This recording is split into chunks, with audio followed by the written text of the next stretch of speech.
सपने और उन्हें पाने की जिद। गांव के एक छोटे से कोने में रहने वाला अजय हर रात आकाश की ओर देखता और बड़े सपने बुनता।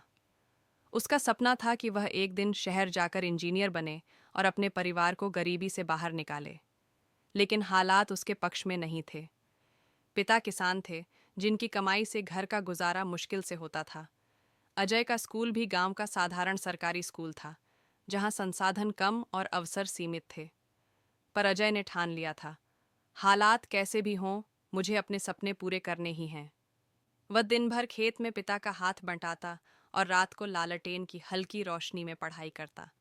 कई बार थकान उसे तोड़ देती, लेकिन उसके सपनों की जिद उसे फिर से उठा देती। गांव के लोग अक्सर कहते, इतनी पढ़ाई करके क्या होगा, खेती ही करनी है ना। लेकिन अजय के कानों में यह बातें नहीं पड़ती थीं। जब 10वीं का रिजल्ट आया तो अजय ने पूरे जिले में टॉप किया। अब उसे आगे की पढ़ाई के लिए शहर जाना था, लेकिन घर की आर्थिक स्थिति इसे सहन नहीं कर पा रही थी। माँ के गहने बेचकर पिता ने किसी तरह फीस का इंतजाम किया। अजय शहर पहुंचा तो उसे एहसास हुआ कि यहाँ प्रतियोगिता कितनी कड़ी है। संघर्ष का दूसरा दौर शुरू हुआ। शहर के बच्चों के पास महंगे ट्यूशन और अच्छे संसाधन थे, जबकि अजय के पास सिर्फ उसकी मेहनत और सपनों की जिद। वह सुबह कॉलेज जाता, दोपहर में लाइब्रेरी में पढ़ता और रात को एक ढाबे पर बर्तन साफ करता ताकि अपना खर्च चला सके।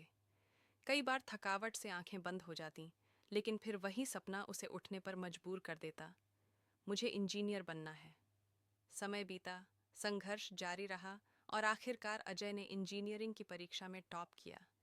जब उसका सिलेक्शन एक बड़ी मल्टीनेशनल कंपनी में हुआ, तो गांव लौटते वक्त उसके हाथ में सिर्फ डिग्री नहीं थी, बल्कि वर्षों की मेहनत और सपनों को सच करने की कहानी भी थी। अजय की सफलता यह साबित करती है कि अगर सपनों को पाने की जिद हो, तो हालात चाहे कितने भी मुश्किल क्यों न हो, इंसान उन्हें ज़रूर पूरा कर सकता है।